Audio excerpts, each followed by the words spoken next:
Bonjour, je vous propose que nous commencions cet atelier. Nous sommes déjà plus de 50 personnes connectées. Je me présente, Prisca Giraudot, je suis chargée de projet déchets et économie circulaire à la région Occitanie au sein de la direction de la transition écologique et énergétique. Donc, bienvenue sur cet atelier consacré au modèle d'affaires dans le domaine agroalimentaire. Je ne prendrai pas la parole longtemps, juste pour vous rappeler les petites règles du jeu pour le webinaire. Je demanderai aux personnes qui n'interviennent pas de couper leur caméra et leur micro pour faciliter la fluidité des échanges et d'utiliser le chat si vous avez des questions. À plusieurs reprises, on prendra les questions et on pourra vous répondre le mieux possible. Voilà, je ne suis pas plus bavarde, je laisserai les différents intervenants se présenter. Merci beaucoup à tous d'être présents aujourd'hui et aux intervenants de leur partage d'expérience et leur présentation. Je vous laisse la parole, merci. Ok, merci. Et peut-être une petite précision, l'atelier est enregistré et donc le replay sera prochainement disponible sur Cyclope. Merci. Okay, merci Prisca. Donc, moi je me présente, je vais animer donc, cet atelier. Je suis Fatima Ladat-Gauthier. Je suis enseignante-chercheur à l'Institut agronomique méditerranéen de Montpellier. Je suis également responsable d'un Master 2 chaîne de valeur agrologistique et environnement, donc à l'Institut agronomique méditerranéen de Montpellier. Donc très rapidement, effectivement, comme l'a dit Prisca, il s'agit dans cet atelier thématique, donc nous vous proposons de réfléchir et de débattre ensemble sur la mise en œuvre des principes de l'économie circulaire dans un secteur spécifique, donc le secteur agricole et agroalimentaire. On sait que ce secteur a un rôle socio-économique très important dans les économies régionales. Et donc nous allons voir plus spécifiquement à travers les exposés de nos différents intervenants comment se déclinent donc ces modèles, ces nouveaux modèles économiques d'économie circulaire, pardon, dans d'autres usages autres que l'usage de répondre aux besoins alimentaires, c'est-à-dire l'usage de la biomasse et de la valorisation des agrodéchets par d'autres secteurs autres qu'agricoles. Nous allons voir à travers les interventions eh bien, la création, la structuration de nouvelles filières qui déploient de nouveaux modèles d'affaires avec, et c'est important, on va voir une articulation, connexion entre plusieurs filières et chaînes de valeur, agricoles et non agricoles. Donc, je vais donner tout de suite la parole au premier de nos intervenants dans cet atelier, à Monsieur Benoît de Guillebon, qui est donc directeur de l'APESA. Et donc, sans tarder, Benoît, je vous donne la parole. Merci. Merci beaucoup de m'avoir invité à participer à cet atelier. Oui, donc Benoît de Guillebon, directeur de l'APESA. Je vais vous faire une petite présentation d'abord de ce que c'est que l'APESA, un centre technologique, et ensuite je vous illustrerai par quelques exemples de projets sur lesquels nous avons travaillé ou sur lesquels nous travaillons actuellement, de comment cette économie circulaire peut se mettre en œuvre. L'APESA, qu'est-ce que c'est? C'est un centre technologique créé il y a maintenant 25 ans, dont le métier, c'est finalement d'accompagner la transition écologique des entreprises et des territoires. Donc, centre technologique labellisé CRT, éligible au crédit impôt recherche, vous voyez, 44 personnes, certifiées ISO 9000 et 14000, et comme tout centre technologique, avec une activité qui est à la fois de l'activité de production ou de prestation, et puis une activité de recherche qui représente un gros quart de notre activité. 4 sujets sur lesquels je reviendrai dans la slide d'après pour vous expliquer d'où l'on vient.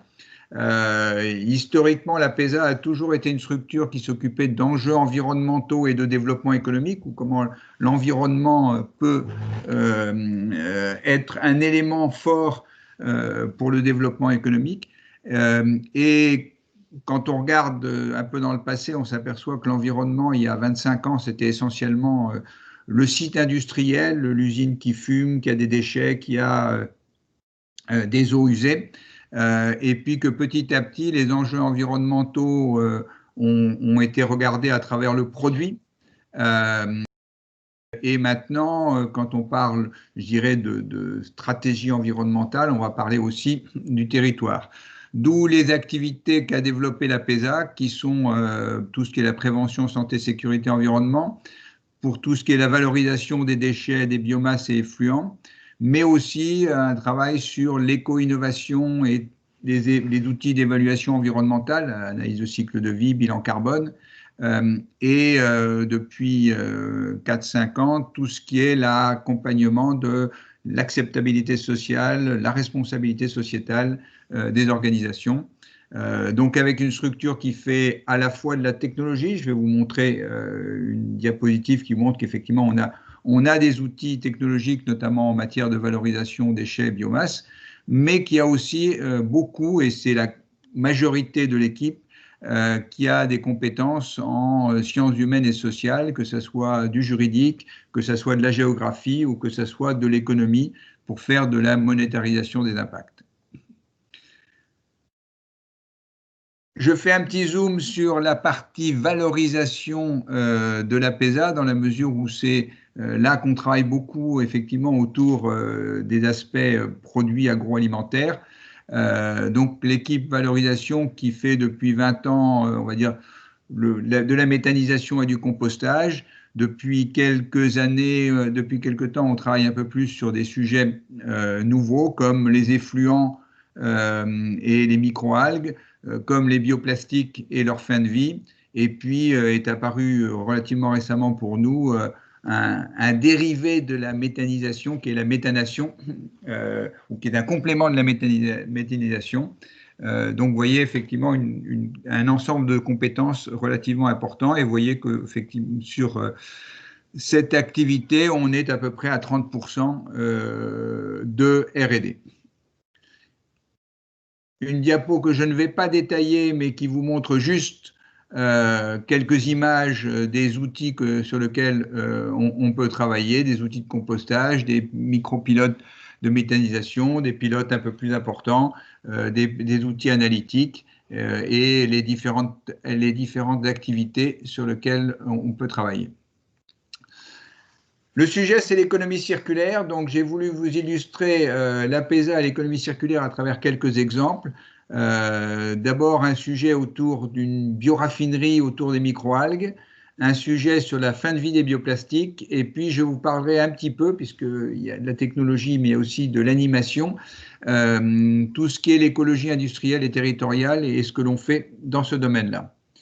Alors, je vais commencer par les microalgues, avec un schéma peut-être un peu compliqué d'un projet qu'on a démarré il y a maintenant 5 ans et qui s'est terminé il y a 2 ans, et qui était un projet, comme vous le voyez, qui était financé par les fonds européens et qui rassemblait des acteurs français et des acteurs espagnols du côté de la Navarre et du Pays Basque espagnol.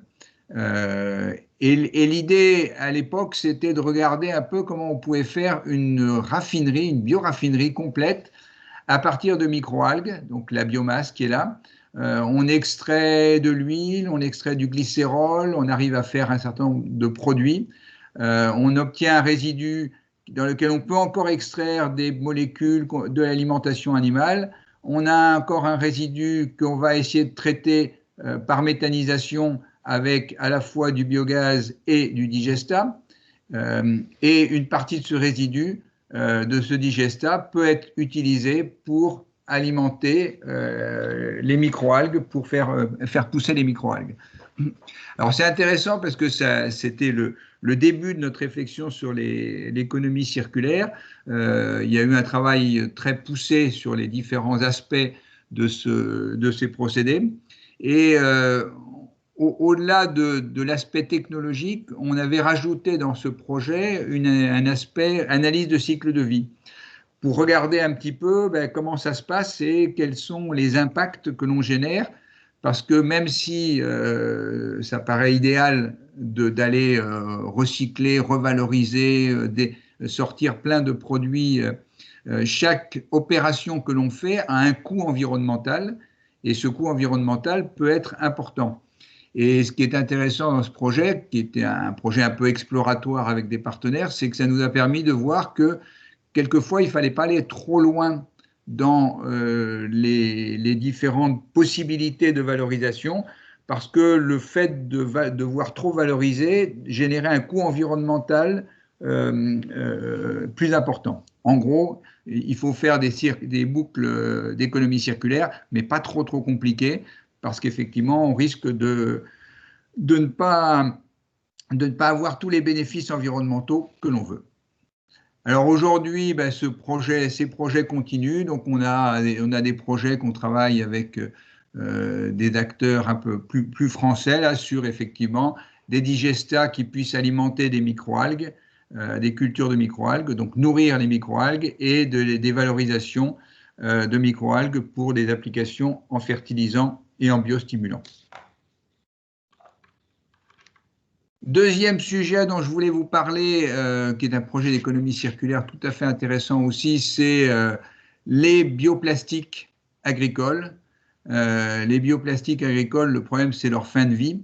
Le problème des plastiques agricoles, c'est leur fin de vie, c'est-à-dire qu'ils se retrouvent dans les champs. Et donc, l'idée, c'est de développer une filière complète dans laquelle on a la production de biomolécules, de biopolymères. Ensuite, la production de bioplastiques par addition de fibres végétales. Et ensuite, la notion de fin de vie et de retour au sol de ces produits de fin de vie, en l'occurrence, soit le compost, soit le digestat de méthanisation. Le retour au sol de ces produits de fin de vie pour aller alimenter éventuellement une production agricole qui servira à faire des bioplastiques. Donc c'est un projet qui est comme vous voyez, qui est encore en cours puisqu'il se termine en 2021, qui est un projet aussi européen avec un certain nombre d'acteurs avec lesquels on avait l'habitude de travailler, puis d'autres, notamment pas mal d'acteurs d'Occitanie, et qui nous a permis à nous de travailler sur l'étude de la fin de vie des bioplastiques et toujours la même notion, une ACV des différents scénarios pour voir celui ou ceux qui auront le meilleur impact environnemental. Et accessoirement, à travers ce projet et d'autres, ça nous a permis de développer des protocoles opératoires pour la certification des bioplastiques, de la biodégradation des bioplastiques, puisqu'effectivement, aujourd'hui, un des grands enjeux, c'est de bien s'assurer que ces bioplastiques qui retournent au sol ne poseront pas de problème environnemental. Troisième sujet que je voulais aborder avec vous, et là, il est plus organisationnel, c'est plus de l'animation, et c'est un sujet sur lequel on travaille depuis déjà pas mal d'années, c'est la notion d'écologie industrielle et territoriale.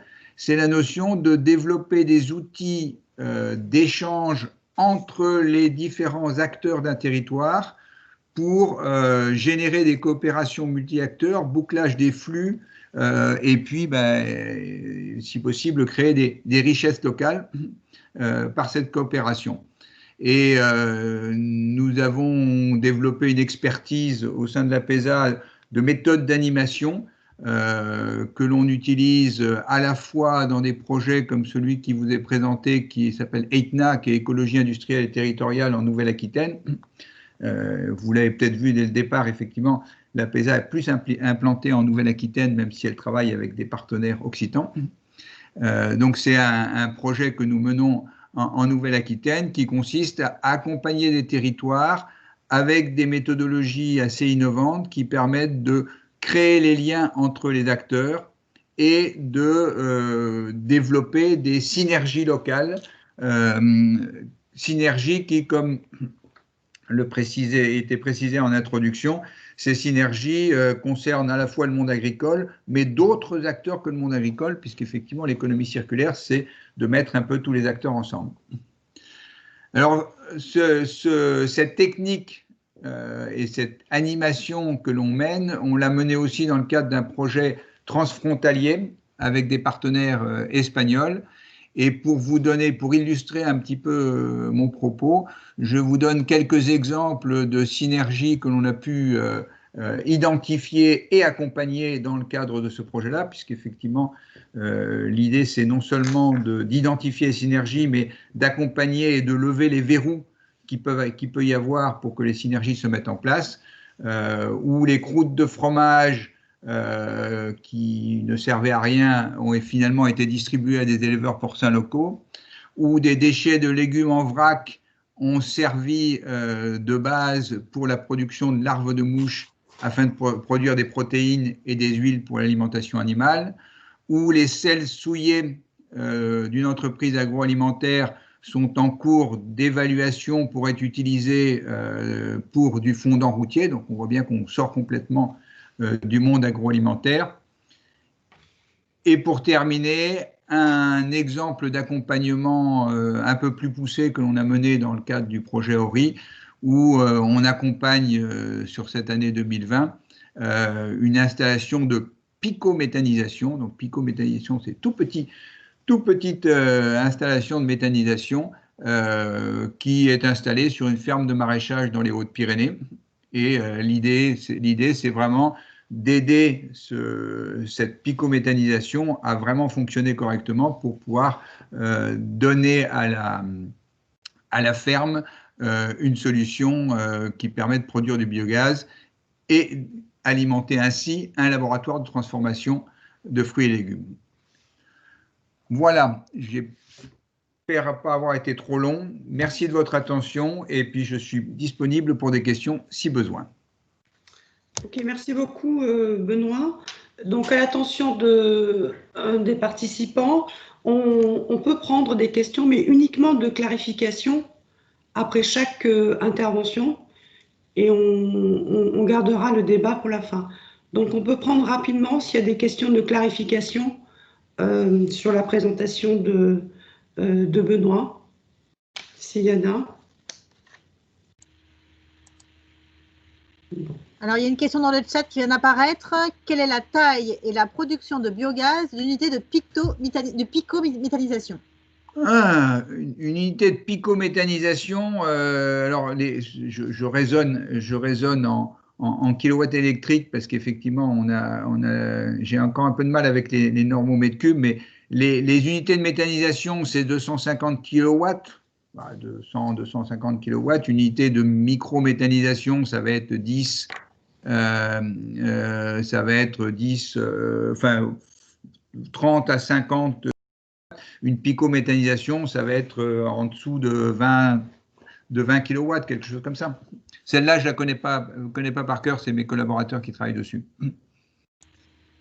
Une autre question qui concerne le poids de la méthanation par rapport à la méthanisation. Ah, la méthanation par rapport à la méthanisation. Alors la méthanation, oui, je les mets côte à côte, mais pourquoi? Parce qu'effectivement, la méthanation, c'est une méthode qui consiste à prendre du CO2 et l'hydrogène et à faire du CH4.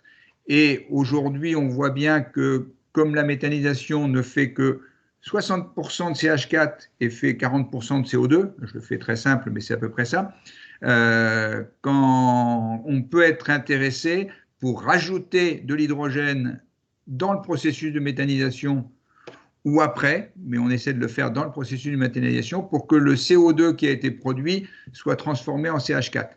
Autrement dit, on passerait de 60% de production de CH4 à 95% de production de CH4. J'ai entendu des gens dire c'est de la turbométhanisation quand on rajoute l'étape de méthanation. Mais la méthanation peut se faire indépendamment de la méthanisation, il faut être clair. Donc je réponds rapidement pour laisser la parole un peu aux... Oui, ok, merci Benoît. Donc moi je retiendrai très rapidement des questions que vous avez soulevées qui me semblent peut-être importantes par la suite pour le débat. C'est qu'effectivement à travers les exemples que vous nous avez montrés, vous avez dit une chose, attention, il ne faut pas trop valoriser. Parce que lorsqu'on va trop dans la valorisation, eh bien le trop de valorisation peut induire des impacts environnementaux plus importants. J'ai trouvé ça assez intéressant. Et du coup de dire, bah, les boucles, jusqu'où il faut les boucler. Il y a vraiment une question de jusqu'où on va Juste pour ne pas aller trop loin. Pour ne, voilà, ne pas aller trop loin. Voilà, c'est une idée que j'ai retenue. Et puis, effectivement, on voit bien dans vos exemples, pardon, cette question d'intersectorialité entre différentes filières en connexion, agricole et non agricole. Voilà, donc on va passer à l'exposé du deuxième intervenant. Donc, M. Walid Ouaret n'a pas pu être là ce matin. Donc, il sera remplacé par Oksana Boyarkina, qui est membre de Field Factory, la start-up dont nous allons discuter ce matin, qui est positionnée sur le développement de biomatériaux à partir de la biomasse de la région Occitanie. Donc, Oksana, je vous laisse la parole. Oui, bonjour. Bonjour. Est-ce que vous m'entendez? Très bien, de mon côté. Vous m'entendez? Oui, c'est parfait. Ah oui, excusez-moi, je ne sais pas comment je peux partager ma présentation. À côté du micro, vous avez un petit rectangle avec une flèche. Oui, je vois, oui. Which one? No, I pressed. So, which one, the presentation? No.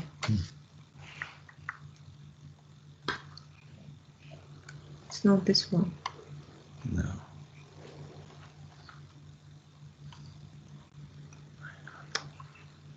Press it.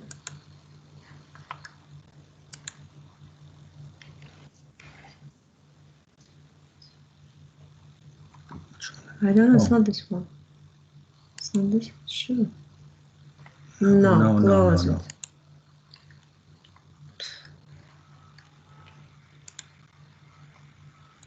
Peut-être le temps que ça se mette en place, je peux poser une question qui a été formée dans le chat qui est assez technique pour savoir si vous travaillez sur la biomasse forestière, par exemple. Oui, j'allais répondre par mail. La biomasse forestière a l'inconvénient de ne pas se méthaniser très bien. Donc, oui, on travaille un tout petit peu sur des procédés de pré-traitement des produits lignocellulosiques pour pouvoir les méthaniser. Mais on ne travaille pas très peu sur les processus de pyrogazéification dans lequel la biomasse forestière serait beaucoup plus adaptée. Voilà, pour répondre de manière synthétique. Et la provenance de l'hydrogène, j'étais en train de répondre aussi. L'hydrogène, alors nous, on fait de l'expérimentation, donc on a l'hydrogène en bouteille, mais dans ces processus, l'hydrogène vient très généralement de l'électrolyse de l'eau, et ça veut dire qu'a priori, il faut avoir une source d'énergie renouvelable de type photovoltaïque ou éolien, qui a de l'électricité en trop, en quelque sorte, à certains moments, et qui permet de produire de l'hydrogène. Alors, est-ce que ça a laissé le temps? Oksana, vous... Excusez-moi, j'ai un problème technique, je ne peux pas partager ma présentation, malheureusement. Est-ce que vous voulez nous l'envoyer par mail pour qu'on essaye de la partager, nous? Par mail? OK. Par quel mail? Okay.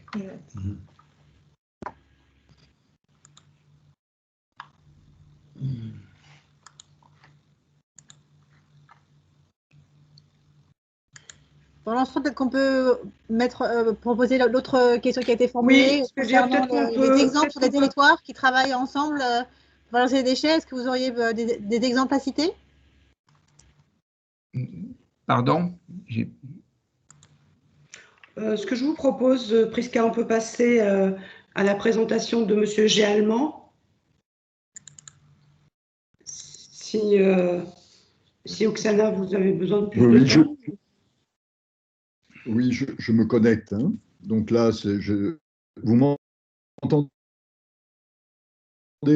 Vous m'entendez? Oui. Bon, je vais tenter de partager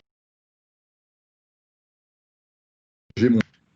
Est-ce que vous le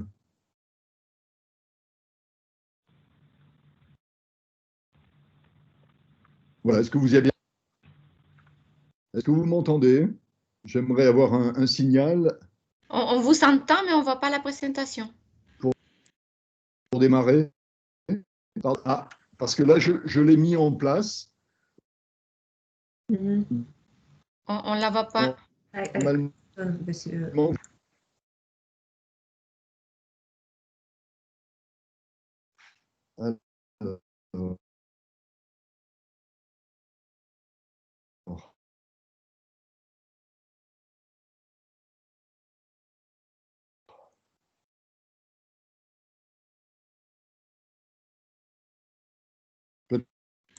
peut-être un Le son est assez haché. Personnellement, j'entends pas grand-chose. quelque Bon, j'ai eu un problème de connexion, secondes je me suis reconnectée. Est-ce de que ça va plus. là? Vous m'entendez? Oui. D'accord. Écoutez, Oui, je ne sais pas où en est Roxana, mais ce que je vous propose, c'est de passer à la présentation de Monsieur Géalman. Christian, c'est bon pour vous? oui. Est-ce Voilà. que Puis, on reviendra à l'intervention de Madame Boerkina. oui, est-ce que vous la voyez? Pas pour l'instant, de mon côté. Non, ça prend des fois quelques minutes, Je mais là, peux ça me démarrer? semble un petit peu long. Oui, je suis un peu désolé.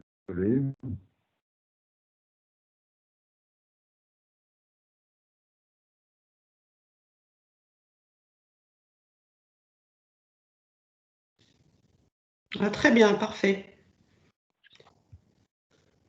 C'est bon? C'est Oui, bon. parfait. Oui. Nous vous écoutons donc Christian Géalman, qui est professeur de Donc, l'Université je me de présente. Montpellier et qui va nous présenter le projet SBAC.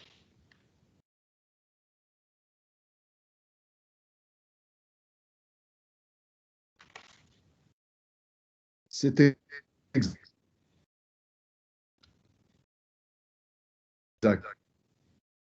Oui, donc je prends le relais. Merci.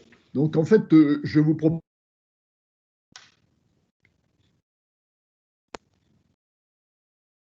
propose un partage sur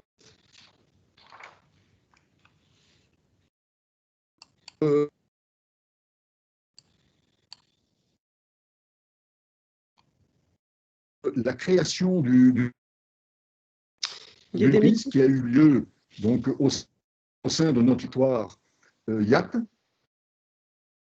et qui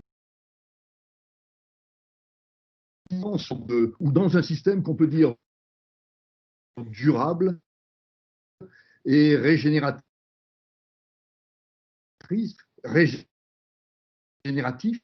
partif. Et bien sûr, voilà, donc, et je dois le dire tout de suite, nous a amené à une réussite tout à fait, je dirais, exceptionnelle. Alors, dans un premier temps, Excusez-moi, je suis désolée, mais et bien on sûr, a en un tant problème, on que vous entend très maître mal. tuteur,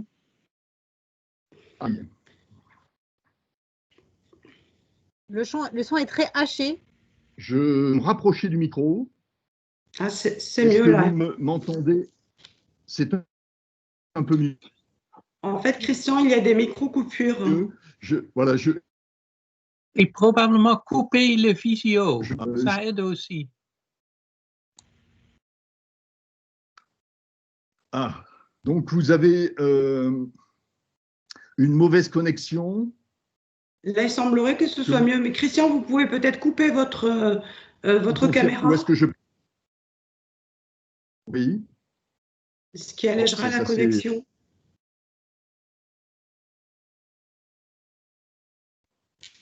D'accord. Ainsi, est-ce que ça va mieux? Oui, ça a l'air d'aller mieux. Très bien. Je suis en parlant des éléments qui donc nous ont permis de créer donc une entreprise en quelques années, c'est-à-dire en 6-7 ans, la mise en place d'une usine, d'une véritable usine dans le domaine donc, à partir pour la valorisation de biomasse. Donc, ce projet s'est construit sur Il y a toujours des une interaction entre ce qu'on appelle, nous, des couplages forts entre formation. Donc, c'est-à-dire que nous sommes au cœur de dispositifs de formation supérieure, des biotechnologies blanches, et qui nous permettent, je reprends, ces formations sur des laboratoires.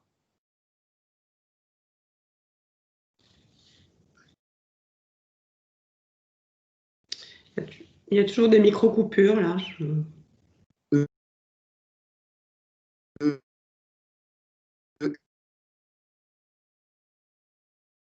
Et des équipes de recherche. Excusez-moi, je suis désolée, mais on vous entend vraiment quasiment plus du tout.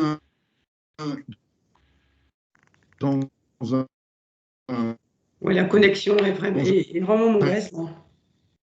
Christian, vous nous entendez? Fatima, est-ce que vous avez le support Quel dommage. Oui, mais Mechtil, tu l'as le support? Peut-être que si quelqu'un d'autre partageait le support, ce serait peut-être plus fluide. L'interdisciplinarité.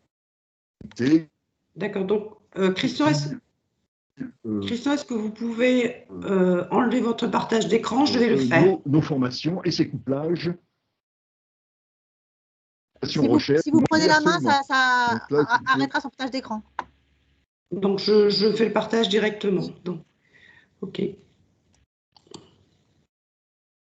Alors, je vais me sortir.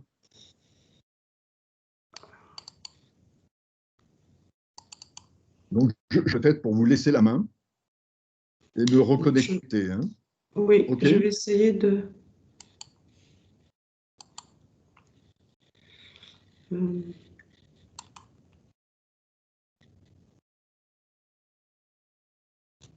Est-ce que c'est bon, là?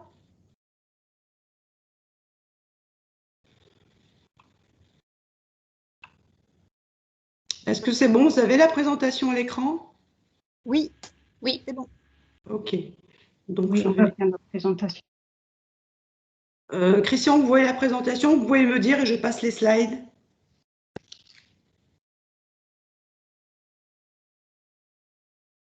Christian? Oui. Voilà, j'ai votre présentation à l'écran et on va voir voilà, si... de mon micro, je ne vois... Ouais. Voilà, vous pouvez me dire à quel moment je peux passer les slides. Donc là, je suis sur la slide de quelques éléments du puzzle pour réussir.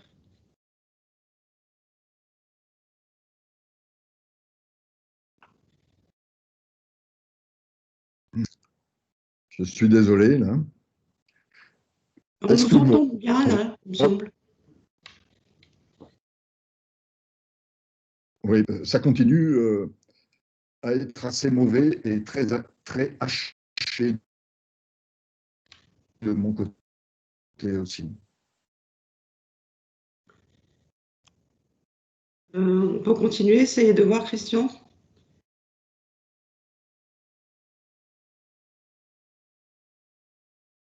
Bon, là, on ne vous entend plus du tout. Oui. Est-ce que éventuellement vous pourriez essayer de peut-être passer à une autre présentation, essayer de nous joindre par téléphone peut-être? Ok, donc on passe à la suivante en attendant de trouver une solution. Ok. Donc la prochaine présentation, en fait, c'est Mechtil Donner, Ivana Radic de l'INRA EMR Mouisa, donc chercheurs, qui vont nous parler donc d'un projet, là aussi, un projet de recherche européen, en particulier avec des pays méditerranéens, sur les processus socio-économiques de valorisation des déchets et des sous-produits de l'olivier. C'est à vous.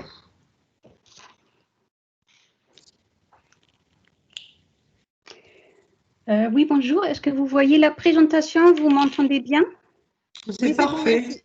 Ok. On a un peu plus de chance maintenant. Oui, très bien. Ok, alors je vais présenter le projet COLIF qui porte sur des modèles d'affaires innovants pour une bioéconomie circulaire dans le secteur oléicole. Je vais tout d'abord donner une introduction générale au projet. Ensuite, ma collègue Ivana Radic, également de l'INRAE, va présenter les résultats de l'analyse des modèles d'affaires circulaires. Donc, le projet COLIF, c'est un projet jeune chercheur avec une durée de 3 ans et un budget total de 337 000 € qui est coordonné par l'INRAE avec plusieurs partenaires dans la Méditerranée, avec l'Institut national agronomique de Tunisie, avec l'École nationale d'agriculture de Meknes au Maroc et l'Université de Vic en Espagne. C'est financé par un programme de recherche plus large sur l'agriculture dans la Méditerranée qui s'appelle ARIMNET et ensuite à travers des agences de financement nationales.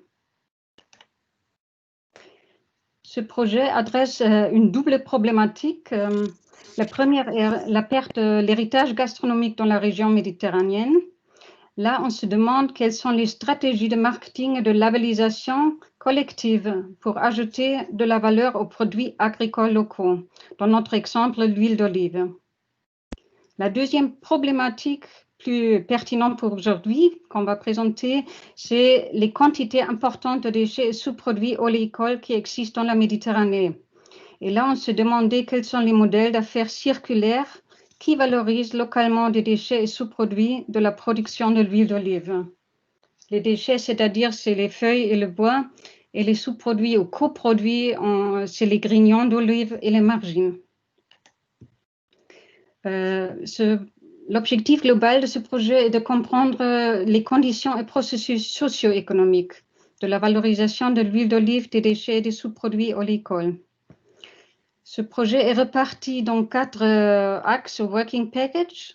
Il y a un premier axe qui est une analyse des politiques agricoles et environnementales.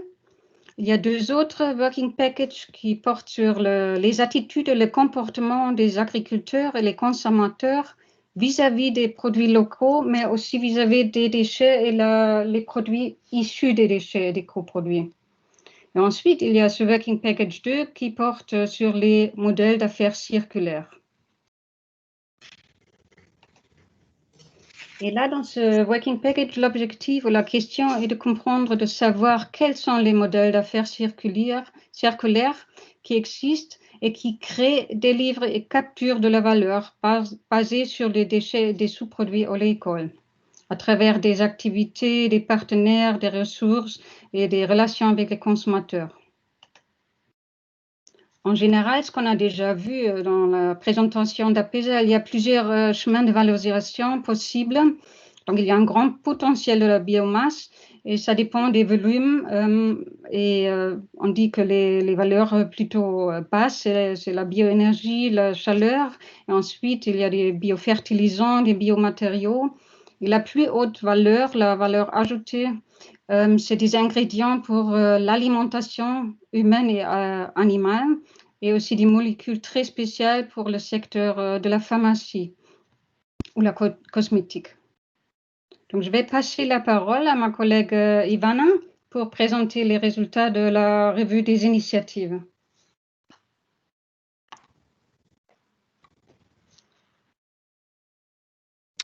Ivana, vous nous entendez? Ah oui, vous m'entendez maintenant? C'est bon? Ok. On vous entend très bien. Dans notre étude, on a trouvé les initiatives qui valorisent les présentations terminées. Pourquoi? Vous voyez la présentation? Non, nous ne l'avons pas à l'écran. Moi, je ne l'ai pas. Non, elle a disparu. Je vais la remettre. Tu la remets, s'il te plaît? Merci.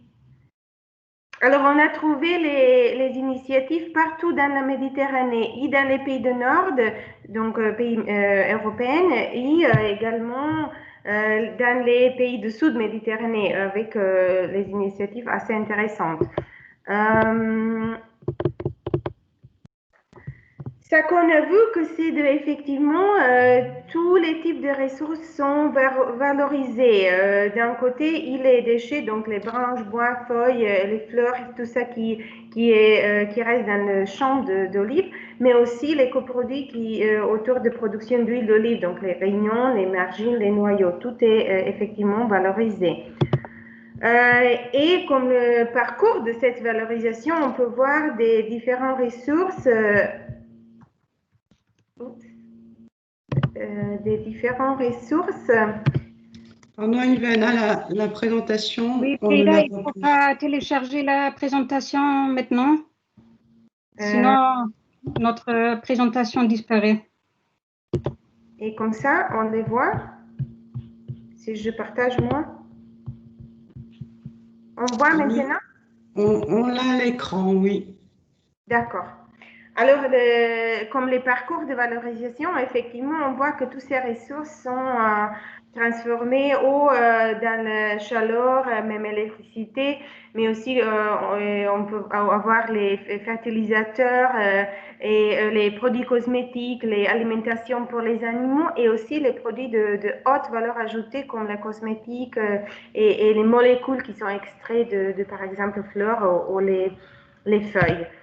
On a trouvé les exemplaires assez intéressants des modèles d'affaires innovantes. Par exemple, l'alimentation pour les vaguyeux bœufs assez chers, qui ont des viandes assez chères, assez spéciales. On a trouvé une chambre de foot qui est remplie avec les noyaux d'olive. On a trouvé les entreprises qui produisent l'huile d'olive qui ont cet objectif zéro déchet. Mais aussi la production des produits alimentaires assez nouveaux et différents, tout ça qui existait avant, partout dans la Méditerranée. Et si on veut regarder que la France, mettre en focus la France, qui est par contre un pays producteur avec les productions assez petites comparé avec les autres, mais de l'huile d'olive de qualité assez élevée, donc l'huile AOP, alliée au terroir, l'huile bio. En France, on ne peut pas parler d'une grande quantité des coproduits et des déchets d'être valorisés, mais par contre, on a quand même trouvé les initiatives. Bien sûr, le produit traditionnel, savon de Marseille, qui se produit avec l'huile de grignon ou l'huile de forte acidité. On a trouvé à Clermont-Ferrand les coopératives qui quand même utilisent les noyaux pour le chauffage ou les margines pour un dépannage, les composts, les grignons pour le compost. On a trouvé la municipalité de Levens qui utilise les noyaux pour chauffer les bâtiments. Pas loin d'ici de Montpellier, il y a Grappe Sud qui effectivement utilise cette valorisation de haute valeur ajoutée, donc utilisant les polyphénols, des extraits des margines pour les cosmétiques, mais aussi pour les additifs alimentaires, et plusieurs initiatives de production de cosmétiques avec les extraits de feuilles et fleurs en France. Les résultats de notre analyse nous montrent que principalement, ce qui motive la valorisation des déchets et surproduits sont les grandes quantités. Donc, bien sûr, les pays comme Grèce, Italie, Espagne, mais aussi dans le sud de la Tunisie, Maroc, ont les grandes productions d'huile d'olive, dont les grandes quantités aussi de déchets. Et donc, les entrepreneurs sont motivés, ils sont forcés, hein, si vous voulez, de chercher les voies pour les valoriser. Ça qu'on a observé, c'est que les entreprises qui sont dans cette démarche sont souvent spécialisées dans la valorisation des déchets ou sous-produits. On voit que pour l'instant, c'est la grande quantité des sous-produits déchets est valorisée dans les produits de valeur plutôt faible. Donc, on parle de bioénergie, de chaleur ou peut-être fertilisant, alimentation pour les animaux. Ça qu'on voit assez important, c'est que la logistique, donc la récupération des déchets, a un rôle très important, surtout si on veut parler des dispersions des petits producteurs qui n'ont pas les grandes quantités de déchets et qui doivent les transporter dans les points de collection plus larges. Et un autre résultat émergent qui est intéressant, c'est que la communication sur cette activité est plutôt faible et pour quelques cas aussi inexistante. Donc, l'effet d'être involvé dans l'économie circulaire, ce n'est pas encore communiqué à la public large et à les consommateurs. On vous remercie pour l'attention. On va attendre votre question dans le chat ou après avec Fatima dans la discussion plus large. Merci.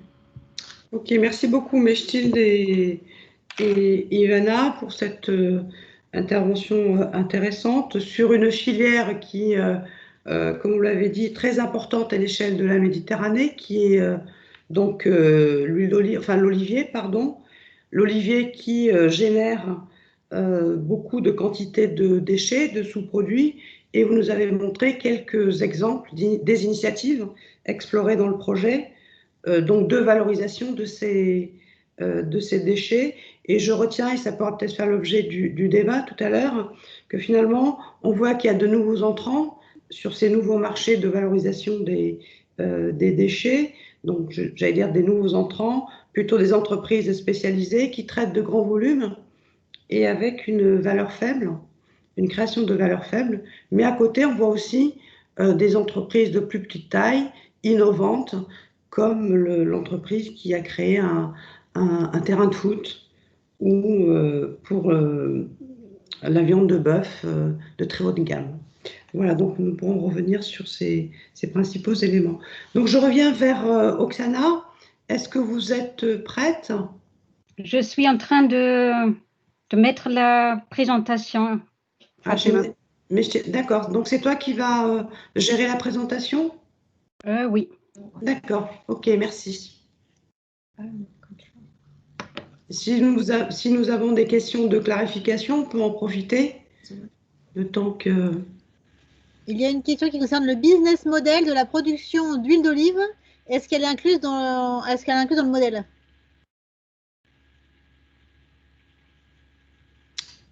Ivana?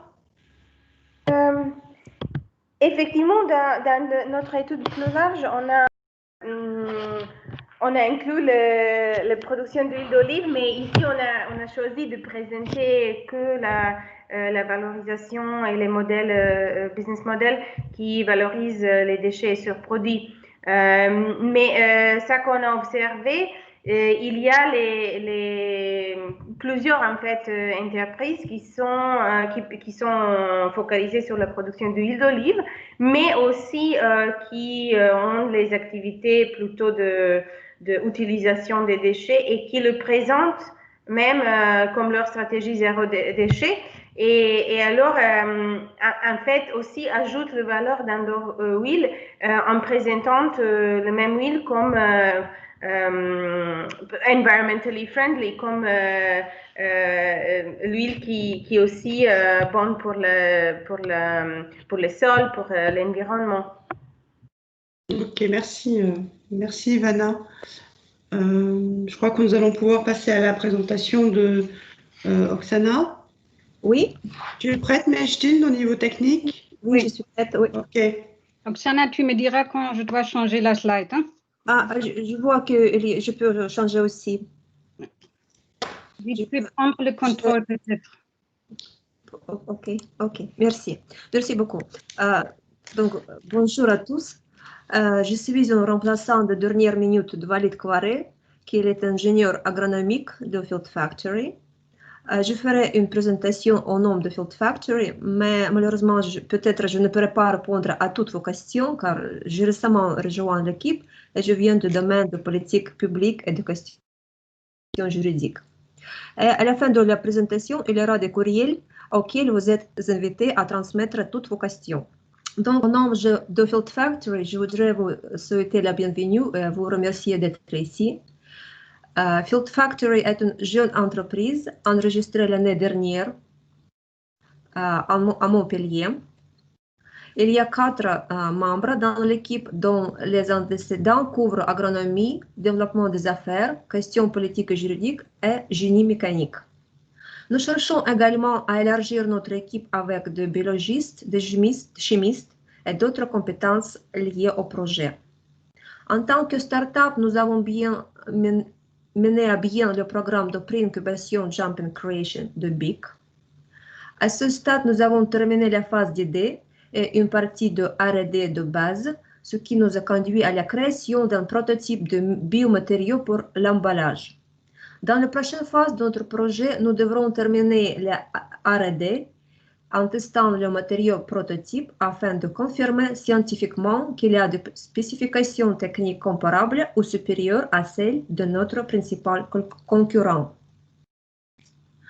Aujourd'hui, je vais vous parler brièvement de notre projet dont le but est d'élaborer et de valider un nouveau concept commercial basé sur l'unité mobile de traitement et de production qui produira 100% de biomatériaux compostables pour l'emballage à la source à partir d'agrodéchets et de matières premières dédiées qui sont plantées sur les terres marginales. La mise en œuvre de ce concept commercial nous permettra de raccourcir notre chaîne d'approvisionnement, de fait que nous pouvons opérer à proximité de nos clients et de nos matières premières. De plus, notre empreinte écologique sera encore réduite grâce à l'énergie propre autoproduite pour nos besoins opérationnels. Ce concept est au cœur de notre philosophie qui intègre un passage de l'ancienne économie linéaire génératrice de déchets à un nouveau paradigme environnéconomique, intégrant une approche holistique du cycle de vie qui inclut des solutions techniques innovantes qui conduisent à la création d'écoproduits à haute valeur ajoutée, des emplois verts non délocalisables dans les zones rurales. À cet égard, de nombreuses stratégies de plans d'action ont été élaborées et adoptées du niveau mondial au niveau local. L'Occitanie est reconnue comme l'une des régions les plus progressistes et ambitieuses de France en matière de transition écologique. Cependant, elle risque néanmoins de ne pas atteindre son objectif autoproclamé de devenir la première région européenne à atteindre un bilan énergétique positif d'ici 2050. Cette préoccupation a été soulignée dans le plan SRADET, que je cite, l'Occitanie n'a actuellement pas de modèle de développement durable en tant que région. Naturellement, ce défi n'est pas facile. Il nous oblige tous à travailler ensemble pour réaliser ce noble objectif pour la prospérité à long terme de tous les citoyens de l'Occitanie. Comme notre expertise est dans le domaine de la gestion des agrodéchets, permettez-nous de partager avec vous nos points de vue sur la durabilité de filière viticole d'Occitanie, qui est l'un des secteurs économiques majeurs de la région. C'est notamment le cas de Languedoc-Roussillon, où la production viticole est très concentrée dans une zone géographique relativement limitée. Cela se traduit par la génération d'une quantité importante d'agrodéchets. Sur la base de notre analyse de marché et selon une étude de marché INRAM, à l'heure actuelle, la valorisation des déchets viticoles est peu développée dans toute l'Occitanie. Par conséquent, nous pouvons conclure qu'il existe une nécessité sérieuse de développer des voies de valorisation innovantes pour ce type d'agrodéchets. Actuellement, tous les déchets de vin et de vigne font l'objet d'un décret de 2014 qui donne aux viticulteurs des options quant à la gestion de leurs déchets viticoles. De ce fait, il existe de nombreuses opportunités pour une collaboration mutuellement bénéfique entre les vignerons et un fournisseur de solutions qui peut développer une voie innovante pour la valorisation de leurs déchets de culture de la vigne. Cette collaboration peut être encore renforcée en incluant la révalorisation de terres marginales. En Occitanie, la terre marginale devient un problème pressant. Certaines parties de terres agricoles productives d'Occitanie se transforment très rapidement en terres marginales. Dans cette présentation, nous considérons la terre marginale comme une parcelle de terre caractérisée par une faible productivité agricole et une rentabilité économique réduite, ce qui entraîne inévitablement souvent des conséquences sociales négatives. Malheureusement, aujourd'hui, de nombreux vignobles d'Occitanie sont en jachère et sont devenus peu attrayants dans l'industrie du vin en raison de divers facteurs, notamment un rétrécissement de l'intérêt pour les variétés de vin sur le marché. Ainsi, la viabilité économique de ces vignobles, dont le sol n'est pas adapté aux quelques cépages populaires restants, a considérablement diminué. Par conséquent, il est probable que les propriétaires de parcelles de terres marginales apprécieraient l'opportunité de recevoir un taux de marché équitable pour la location de leurs terres à long terme, surtout à quelqu'un qui envisage de planter une matière première dédiée, améliorant ainsi la biodiversité microbienne du sol sur leur parcelle et en augmentant sa valeur marchande. Outre les bénéfices environnementaux et économiques à long terme, cette démarche de valorisation contribuera à la stabilité sociale de la population rurale en Occitanie. Évidemment, nos activités seront concentrées dans les zones rurales où nous planterons des matières premières dédiées sélectionnées sur des terres marginales et les traiterons sur le terrain, à la source, avec les déchets agricoles. Une fois transformés, ils sont mélangés en utilisant de l'énergie autoproduite afin de fournir le biomatériau requis qui sera utilisé pour fabriquer des emballages compostables. Le projet de Field Factory se compose de 3 composants qui, lorsqu'ils sont combinés, ont un effet multiplicateur et servent de pilier à notre solution innovante. L'un des principaux composants de Field Factory est MoPro, qui est un transformateur décentralisé mobile de biomasse et producteur de produits finaux sur le terrain. De plus, cela raccourcit notre chaîne d'approvisionnement du champ au client. À ce stade, nous avons élaboré une conception préliminaire de MoPro. Il utilise des machines technologiques existantes, éliminant ainsi le besoin de développement coûteux de nouvelles technologies de production. Tous les besoins énergétiques pour notre traitement et notre production, nous allons générer par la méthanisation des agrodéchets et des matières premières dédiées. Nous prévoyons que la version commerciale finale du MoPro sera une usine clé en main et pourra être transférable dans toute la France et l'Union européenne. Les 2 autres composants sont la VIVA et les mesures agroécologiques. La VIVA, qui vient de l'acronyme anglais Land and Agro-Waste Integrated Valorization Assessment, est conçue pour sélectionner les matières premières optimales pour chaque parcelle de terrain spécifique en fonction de plusieurs types d'analyse du sol et d'autres facteurs. En général, la VIVA, c'est un système d'aide à la décision qui se concentre sur le niveau de parcelle. Certains des résultats de la VIVA comprendront des recommandations concernant le retour sur investissement ainsi qu'une analyse de risque. En utilisant la technologie de l'information et de télécommunication, la VIVA servira de point focal pour le suivi, collecte et le traitement des données entrantes du MoPro. En ce qui concerne les mesures agroécologiques, à ce stade, sur la base de diverses recherches scientifiques, nous nous sommes concentrés sur 4 cultures dédiées qui sont adaptées à la variété de terrain en Occitanie. Ces cultures comprennent le chanvre, le sorgho, la pongamia et le miscanthus. Comme le premier produit de marché, nous avons choisi de développer des emballages pour l'industrie du vin, dans un premier temps en et pour l'Occitanie. Notre produit est un biomatériau compostable pour l'emballage des bouteilles de vin. Nous appelons notre matériau fibre moulée renouvelable, Sur la base de notre étude de marché, les vignobles locaux ont exprimé leur intérêt pour notre produit car il est écologique et d'origine locale.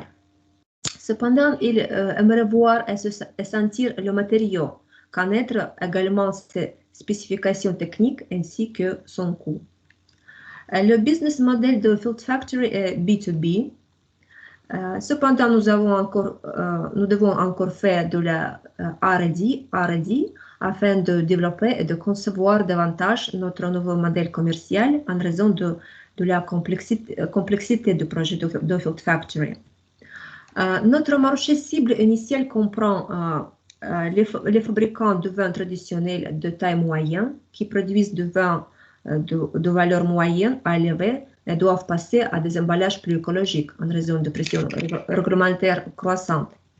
Ensuite, un segment à la croissance la plus rapide de l'industrie du vin, dit aussi Direct to Consumer, qui comprend le commerce électronique et le marchand de vin en ligne. Et finalement, des fabricants de vin biologiques qui ont également exprimé leur intérêt pour notre produit en raison de ses propriétés écologiques. Les besoins de base de notre marché sont les mêmes que ceux de la part de marché, coût et propriété technique ou performance de produit final.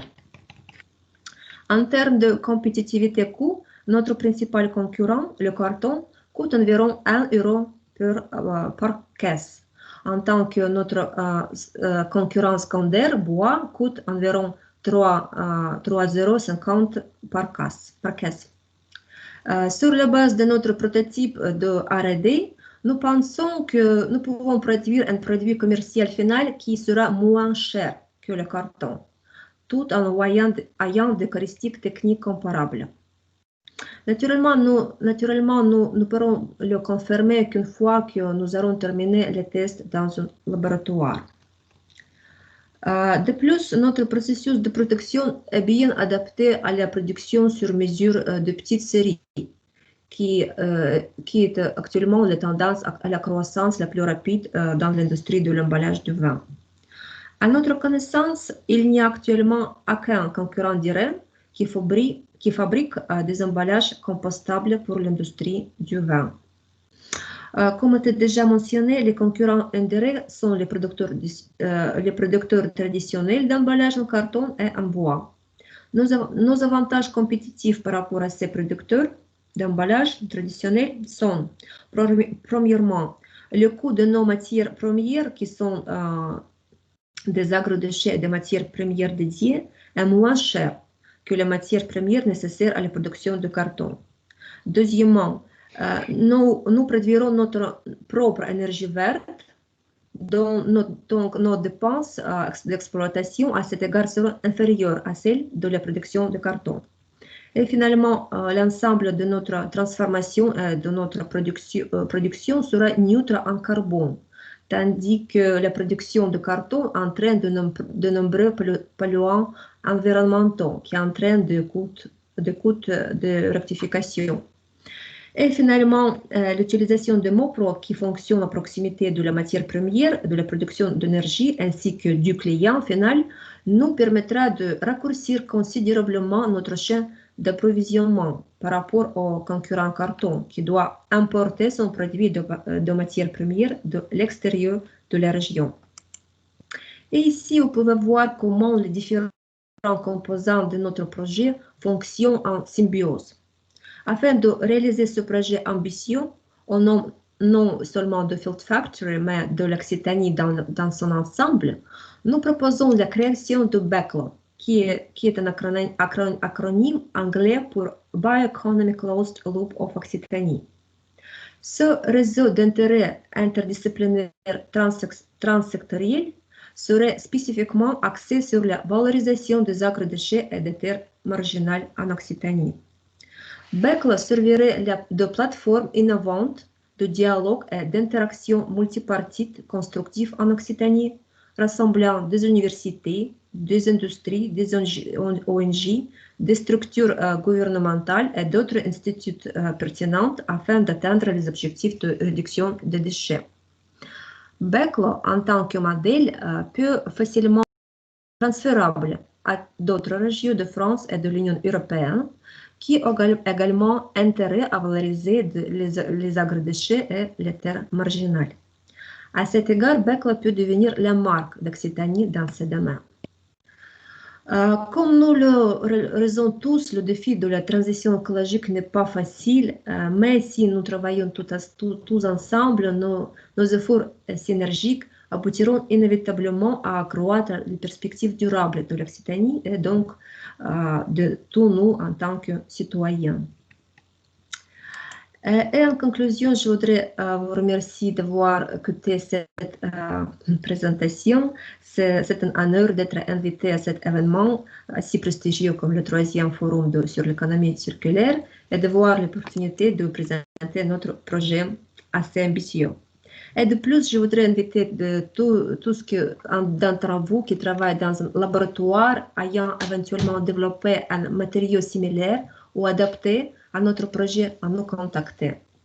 De même, si vous avez un laboratoire et que vous effectuez des recherches dans le même domaine, nous aimerions discuter d'une éventuelle collaboration. Donc, n'hésitez pas à envoyer un email à l'un de nous.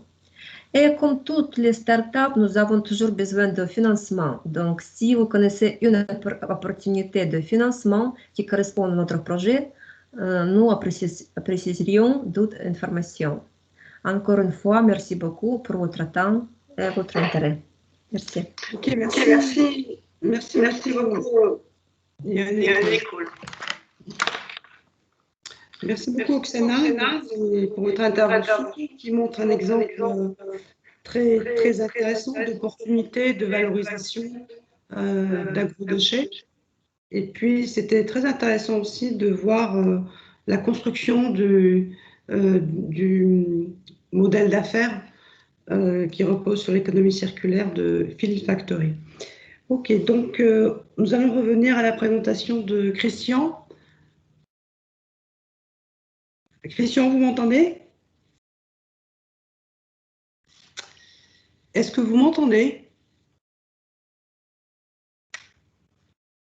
Voilà. Très bien. J'ai suivi la présentation très facilement. Alors, est-ce que nous sommes bien connectés? En fait, il y a toujours des micro-coupures. Oui, pourtant, je me suis... Prisca, c'est pareil, vous avez des micro-coupures aussi? Oui, la situation, ouais.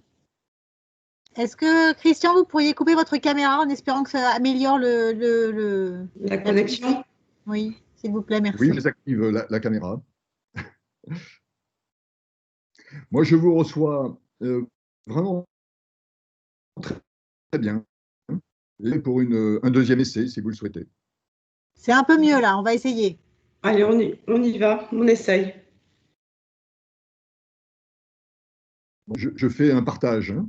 D'accord, ok. Est-ce que ça apparaît sur vos écrans? Pas pour l'instant. Là, c'est bon. Là, c'est bon? Oui, parfait. Bien, donc je vais être très synthétique. Je vais un tout petit peu différente, de manière un petit peu plus globale. Donc, il s'agit de pouvoir partager une expérience et le développement d'une... Christian, il y a toujours, désolé, il y a toujours des perturbations du son. Oui, il y a vraiment des... Le son me semble des micro-coupures qui sont... Ouais. Comment je Je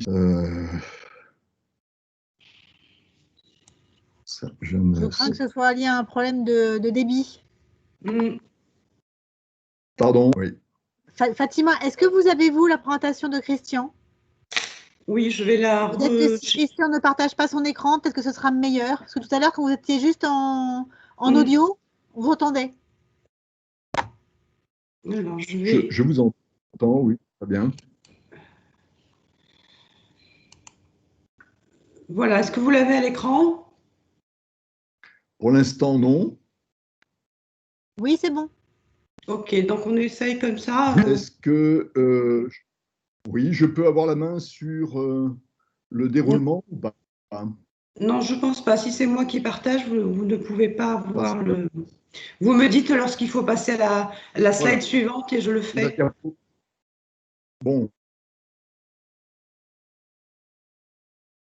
deuxième diapositive, nous avons une présentation avec un certain nombre de bulles.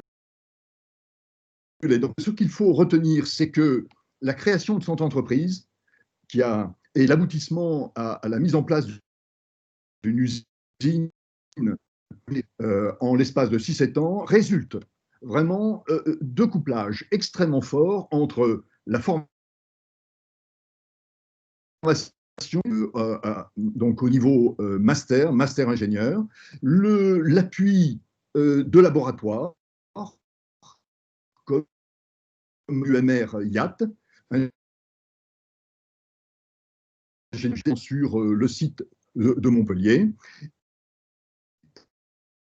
et donc à ces couplages très forts de projets défendus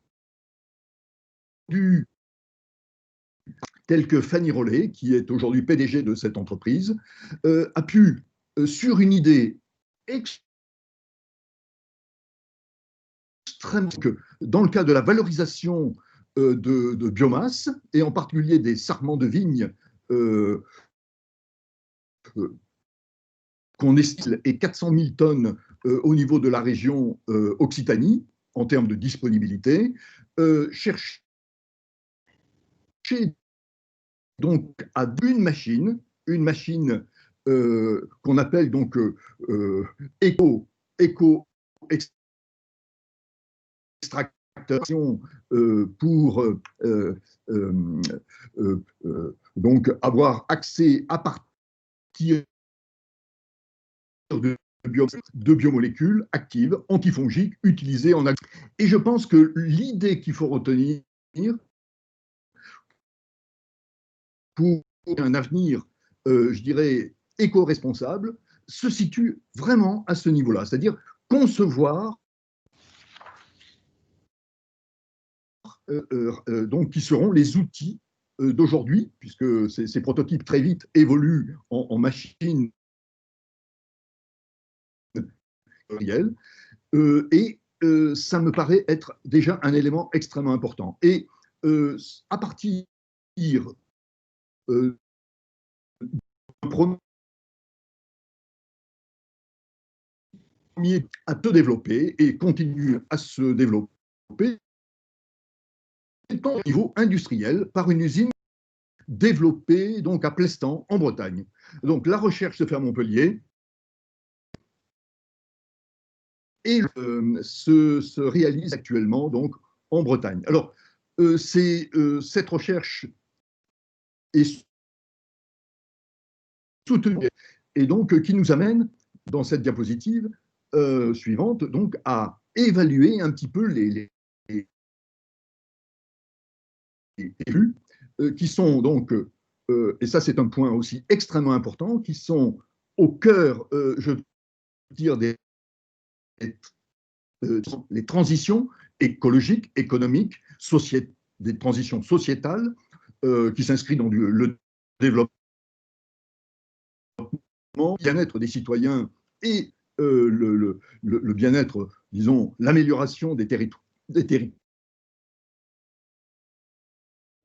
Correspond à ce que je viens de dire, c'est-à-dire à ces coupages forts entre formation-recherche et le développement de PME sur des machines nouvelles.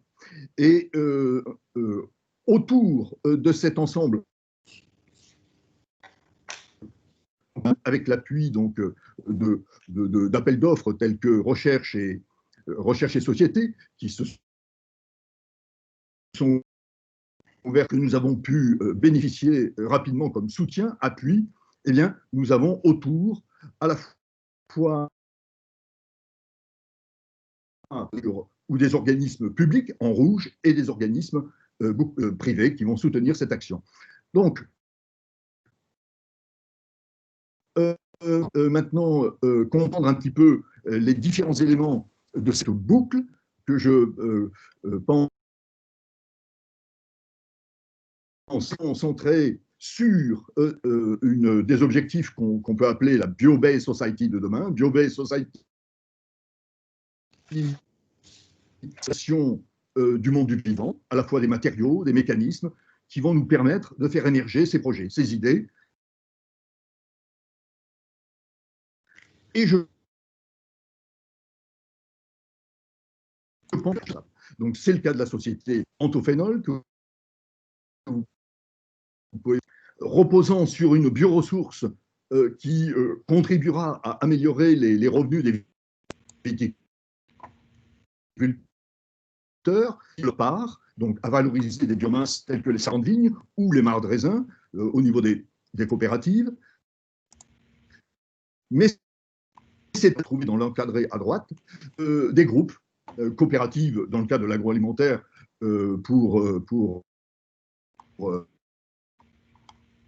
aux fongicides d'origine chimique en termes de conservation post-récolte des aliments, mais c'est aussi, et là c'était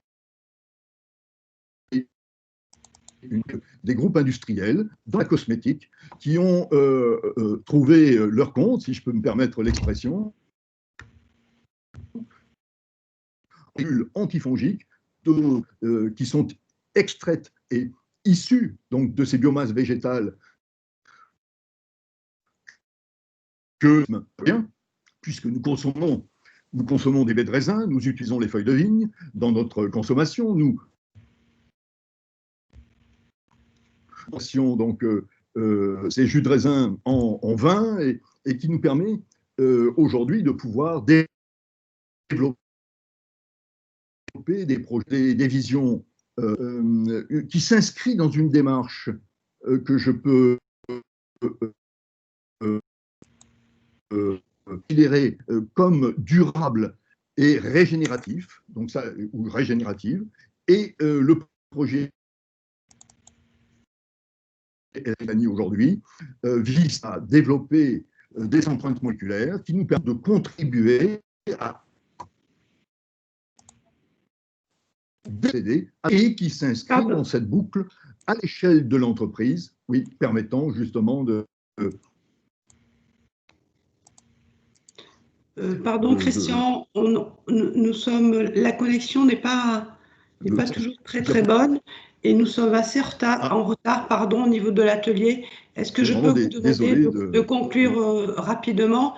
Et comme ça laisse du temps au débat, en fait. Vous pourrez revenir sur certains éléments. Oui, je suis... Nous avons été, donc,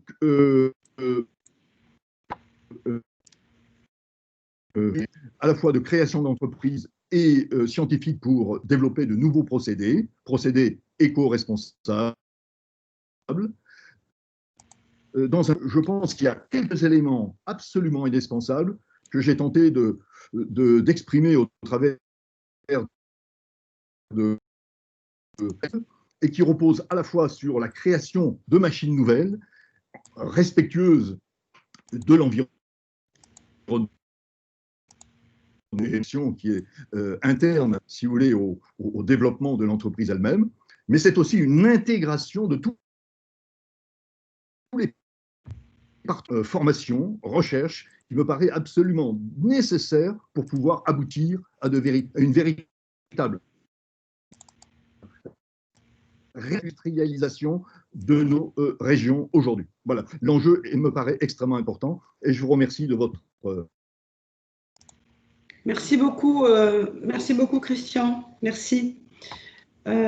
Donc sans plus tarder, nous allons, Prisca, nous allons passer aux questions qui sont dans le chat, si vous voulez bien. Oui, vous m'entendez? Oui, parfaitement. D'accord.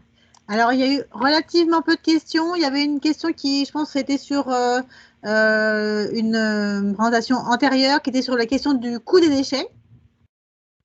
Je vais peut-être vous dire les 3 questions qui sont remontées, comme ça vous répondrez au fur et à mesure, enfin, quand toutes seront énoncées.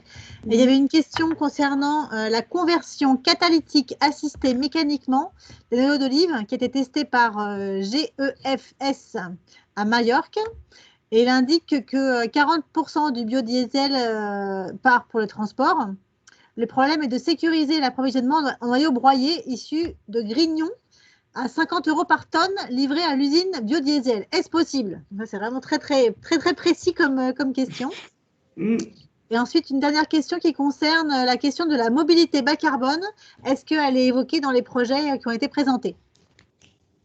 D'accord.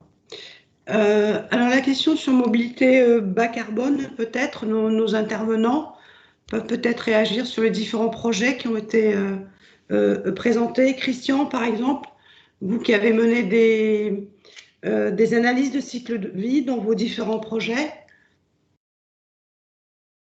Oui, enfin, vous pensez de bilan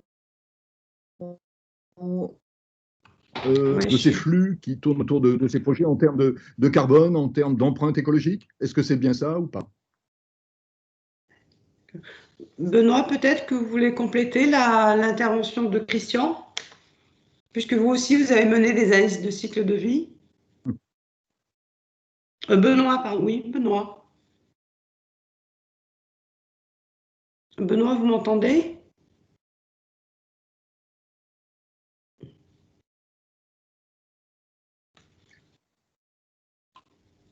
La connexion reste un peu difficile. Hein. Oui, là, je crois que vraiment la connexion est...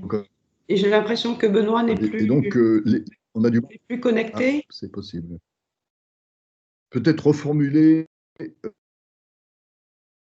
à ce qu'on puisse y répondre plus directement. Est-ce que Benoît, vous nous entendez? Là c'est encore très fragmenté. Oui, là, c'est vraiment... Prisca, vous m'entendez? Je vous entends. Oui. Et il me semble effectivement que Benoît a quitté la réunion. Oui, je crois qu'il a quitté la réunion. Il proposait de lui envoyer un message s'il y avait des questions complémentaires. Donc, effectivement, il n'est pas là pour répondre. D'accord. Donc, Christian, peut-être que vous pouvez apporter des éléments sur la question assez technique sur la conversion catalytique biodiesel grignon. Bon, c'est une question piège. Non, je peux ajouter beaucoup. Je suis désolé. D'accord. Bah, écoutez, pas de souci. Si je peux ajouter quelque chose sur cette question? Oui. Parce qu'il me semble que c'est la vraie question. Est-ce que les noyaux issus des grignons peuvent être livrés à 50 € par tonne?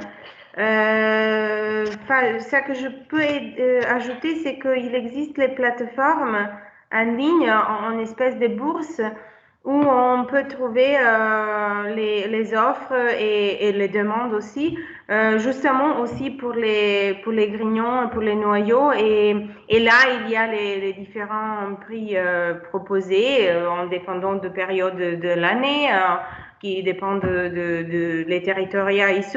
Mais je pense que le vrai question doit être, est-ce que, parce que Majorque, c'est une île, et la vraie idée, ça sera que pour avoir cette circularité territoriale, donc d'avoir utilisation des noyaux qui sont issus des olives qui sont là. Après, c'est effectivement cette question qu'on s'est posée dans notre projet beaucoup, quand il faut transporter d'un territoire à autre les déchets. Est-ce que il y a le sens économique, parce qu'on a vu les producteurs tunisiens qui, par exemple, ont exporté en Pologne ou en Allemagne, justement pour les productions de biodiesel. Mais là, il faut se demander comment utiliser vraiment sur place. Donc, c'était ça notre petite réflexion. Et du coup, merci Ivana. Et j'avais une question pour faire le lien avec cette question. Dans le projet, vous nous avez parlé donc de grandes entreprises, hein, des entreprises plutôt de grande taille. qui sont spécialisées et qui traitent de gros volumes. En fait, ces entreprises, on voit bien qu'il y a des flux qui sont au-delà du territoire, des flux d'importation, d'exportation, donc importation de matières premières et puis exportation de produits.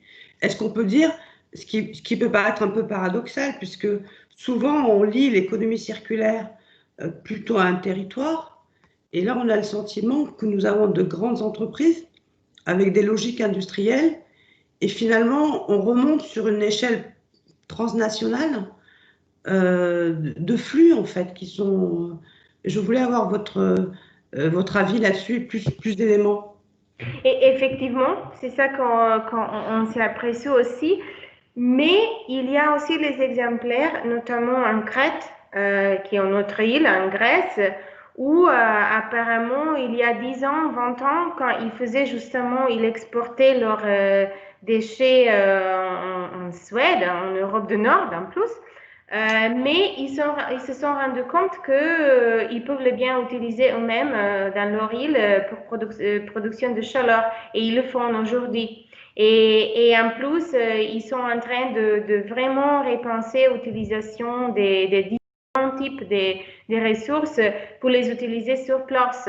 Et pour citer un des intervenants dans nos entretiens, il disait, quand j'utilise ça que j'ai ici sur l'île, il n'y a pas je ne paye pas les taxes d'importation.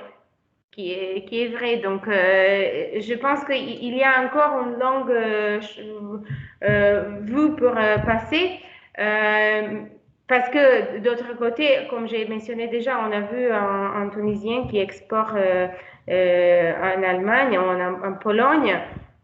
Il y a aussi beaucoup de l'huile de grignon qui est partagée partout parce qu'apparemment, c'est les Italiens et Espagnols qui ont les grandes usines de le transformer. Donc, effectivement, ça bouge beaucoup entre nord et sud de Méditerranée. Mais il semble qu'il y a les pistes de réflexion comment utiliser toutes les ressources localement. Oui, donc de développer des modèles, de nouveaux business models qui soient plus territoriaux exact.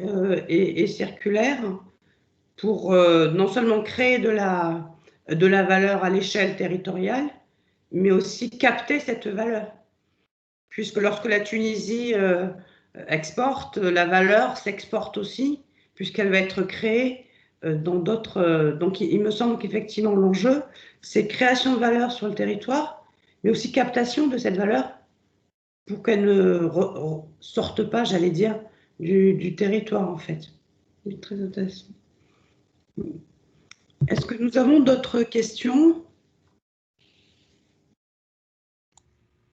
Non, il n'y a pas eu d'autres questions. Bon. Je me permets, comme j'ai la parole, de mettre… Oui, Prisca, je vous en prie. Vous m'entendez? Je me permets de mettre dans le chat un petit lien vers un questionnaire sur cet atelier. Et je n'en dis pas plus, je vous laisse terminer, Fatima. Merci. D'accord, bon écoutez, puisque si nous n'avons plus de questions et vu le timing, donc nous allons conclure cet atelier. Merci à tous nos intervenants. Un grand merci d'avoir participé à cet atelier, pardon. Et désolé pour ces problèmes techniques, donc on n'est pas à l'abri. Hein. C'est des choses qui arrivent. Et merci également à tous les participants d'avoir été présents. Voilà, merci à tous et puis bon appétit, c'est l'heure du déjeuner. Merci beaucoup. Et à tout à l'heure pour la plénière. Merci. À tout à l'heure pour la plénière. Merci à tous. Au revoir. Merci beaucoup. Au revoir. Bonne journée, bonne continuité. Au revoir. Merci beaucoup.